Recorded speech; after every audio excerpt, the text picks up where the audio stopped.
Nouvelle vidéo sur Naruto. Alors clairement ce manga c'est toute ma vie, hein, j'adore ce manga. Mais il y a beaucoup de choses que j'ai remarquées et beaucoup de choses que je trouve qui n'ont pas de sens à mes yeux en fait. À mes yeux, retenez bien ce passage. À mes yeux, parce que je vous vois venir en disant ouais mais parce que t'as mal compris machin. Je peux très bien avoir mal compris, mais ça reste que mon avis personnel. Alors le point numéro 1, je pense que tout le monde l'a remarqué. Ce point-là est beaucoup trop flagrant pour que vous puissiez passer à côté. Même si vous n'avez jamais regardé Naruto, si vous avez vu au moins les 10 premiers épisodes, vous allez vous dire que ça, ce n'est pas possible. Alors le premier truc que pour moi je trouve qui n'a pas de sens, comment Naruto a fait pour maîtriser une technique dite interdite, car classée dans un rouleau de techniques interdites, il a maîtrisé cette technique en une soirée. Alors que de base, il était à l'académie et il n'a jamais réussi à faire un clone correctement. Alors qu'avec cette technique, il a réussi à en faire une centaine d'un seul coup et à le faire normalement, sans sourciller en fait.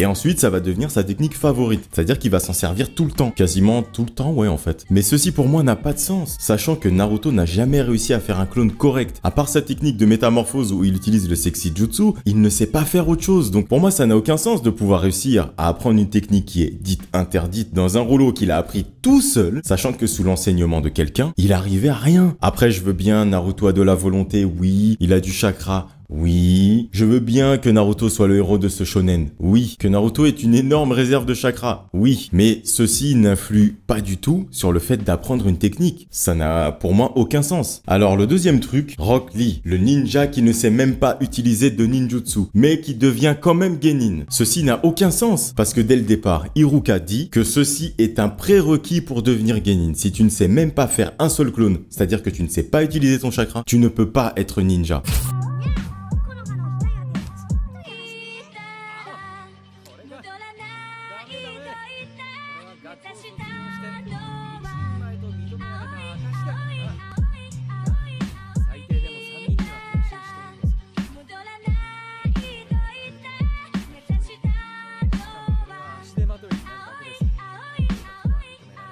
Mais ça n'a jamais été expliqué comment Rock Lee a réussi à devenir ninja sans savoir utiliser de ninjutsu. Oui, je sais que la plupart d'entre vous diront oui, mais Rock Lee peut utiliser l'ouverture des portes, mais ça n'a rien à voir. Car pour utiliser le ninjutsu, il faut malaxer son chakra et faire des mantras avec ses mains, c'est-à-dire des symboles en gros. Sauf que Rock Lee n'en fait jamais. Toutes ces techniques sont basées sur le taijutsu, même l'ouverture des portes est à 100% basée sur ça. Parce que même pendant l'examen des Chunin, Guy le dit lui-même que Rock Lee a dû renforcer énormément son corps pour pouvoir utiliser cette technique.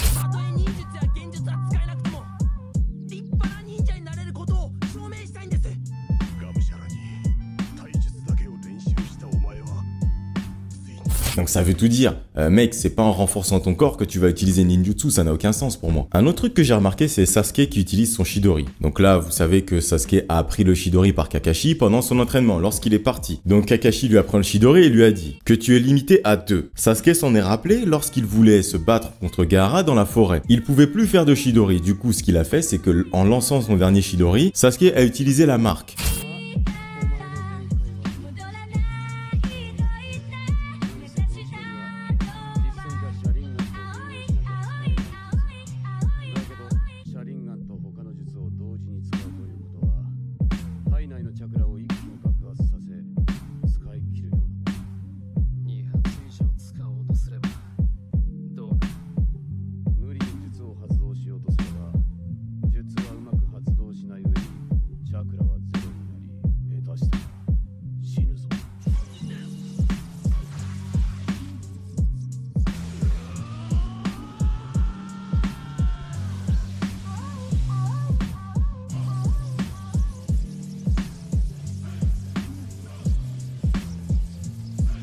Ok, je veux bien, tu utilises la marque, elle te redonne du chakra, elle te donne de la force, ce que tu veux. Donc expliquez-moi ça. Comment Sasuke peut autant spammer le Chidori? Ça, je comprends pas. Kakashi le dit lui-même, que chaque individu est limité par sa réserve de chakra. Il naît avec cette réserve de chakra, elle ne change pas. Donc c'est pas possible que Sasuke puisse en faire autant, sachant que de base, il est limité à 2, voire 4 peut-être, quand il utilise le stade le niveau 2 de la marque maudite. Mais si vous regardez bien, même dans son combat, au niveau de la vallée de la fin contre Naruto, il n'a même pas utilisé le Chidori plusieurs fois. Donc pourquoi dans Shippuden, il l'utilise constamment en fait? Il le fait plusieurs fois à chaque fois, alors que de base, il est limité qu'à 2 en fait. Après, peut-être que la plupart diront oui, mais c'est parce que ses yeux, machin. Ok, je veux bien, mais pour moi, ça n'a toujours pas de sens, parce que sa réserve de chakra est limitée. Sachant que pour lancer cette technique, Sasuke est obligé d'utiliser son Sharingan. C'est Kakashi qui lui a dit, pour qu'il puisse bien contrôler son chakra.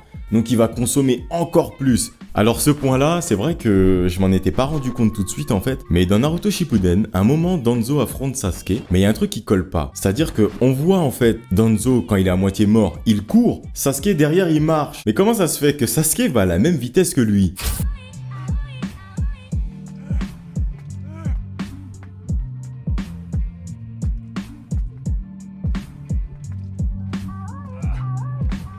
Ok, je veux bien que Danzo est fatigué, mais attends, ça veut dire que le mec il court tellement lentement que Sasuke en marchant peut aller plus vite que lui, autant que Danzo marche en fait. Enfin, je sais pas, pour moi ceci n'a pas de sens. Alors ce point-là, j'ai jamais trouvé de réponse.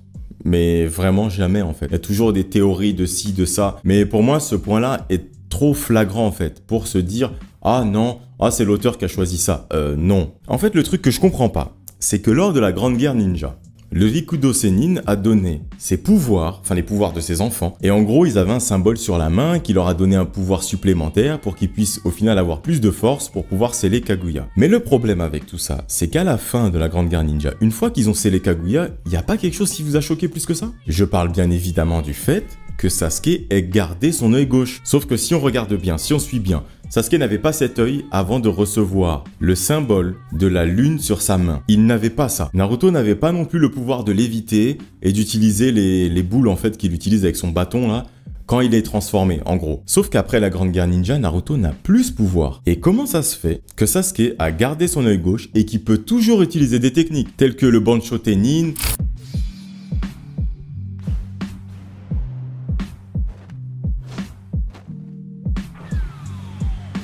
ou bien le Shinra Tensei, ou bien même encore le Ameno Tejikara. En fait, en gros, c'est cette technique-là qui lui permet d'échanger sa place avec quelqu'un.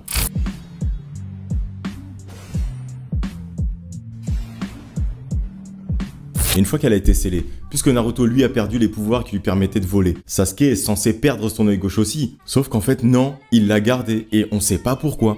Parce que de base, Sasuke ne pouvait pas être aveugle. Il avait le Sharingan d'Itachi aussi. Donc dans tous les cas, il aurait pas perdu sa vue. Et si on suit bien tout ça, ça veut dire qu'en gros, Sasuke, à la fin du manga, a eu besoin de ce pouvoir pour se battre contre Naruto dans la vallée de la faim, sachant que Naruto, lui, n'avait plus le pouvoir qui lui avait été donné. Donc est-ce que ça montre pas une grosse différence de puissance, ce genre de choses? Ça veut dire que Sasuke, s'il n'avait plus cet œil-là, est-ce qu'il aurait vraiment pu rivaliser avec Naruto? Ça, c'est la question que je me pose en fait. Parce que dans la logique, on leur prête des pouvoirs, à la fin, surtout que Naruto, lui, ne les a plus. Faut pas me dire, oui, mais c'est parce qu'il l'a scellé, il a perdu son pouvoir et tout. Ok, mais Sasuke aussi, il a eu son pouvoir grâce au sceau qu'on lui a mis sur la main. Donc techniquement, il est censé ne plus l'avoir aussi. Et un autre truc pour moi qui n'a pas de sens, Sasuke qui tient la cadence avec Naruto au combat dans la vallée de la faim. Normalement, ce n'est pas possible parce que si on regarde bien dans la première partie, Naruto a perdu pourquoi? Parce que Sasuke l'a blessé et au final Naruto était inconscient. Sauf que là, les deux ont tenu la même cadence alors que Naruto est censé avoir 2 fois plus de chakra que Sasuke. Donc techniquement,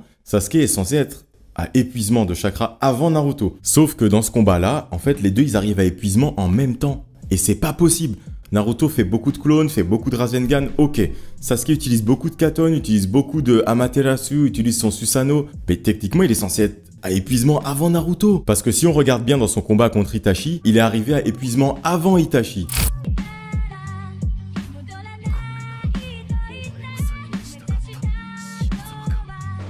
S'il utilise des techniques de ouf, ok. Sachant que ces techniques-là, il les utilise dans le même combat contre Naruto, en fait. Il est censé arriver à épuisement aussi. Et faut pas me dire que c'est à cause de son œil, hein. Son œil n'a pas rajouté une batterie de chakra supplémentaire, hein. Et sinon, j'ai un autre point, là. Sasuke, il tient un magasin Animali ou quoi? Alors, c'est vrai que ma question est un peu bizarre. Mais comment se fait-il que Sasuke puisse invoquer plusieurs animaux comme ça? Le seul qu'on a vu faire ça, c'était Pain. Parce qu'il avait, en fait, un corps qui permettait de faire plusieurs invocations. Il était clairement craqué. Mais Sasuke, il pouvait pas faire ça de base. Pourquoi je dis ça? Parce que de base, pour pouvoir faire une invocation, en fait, l'invocateur est censé avoir signé un contrat avec la bête qu'il compte invoquer et avec ce contrat, ça lui permet d'invoquer uniquement un seul type d'animaux. et il est censé avoir une vraie connexion avec l'animal qu'il veut invoquer. Et sauf que non, on voit très clairement que Sasuke, il invoque un aigle, ensuite Sasuke, il invoque un serpent, et ensuite il invoque un autre serpent. Ok, je veux bien que l'aigle, en fait, on sait pas vraiment où il est en fait, mais il invoque le serpent, c'est-à-dire il invoque Manda lors de son combat contre Deidara. Ok, je veux bien.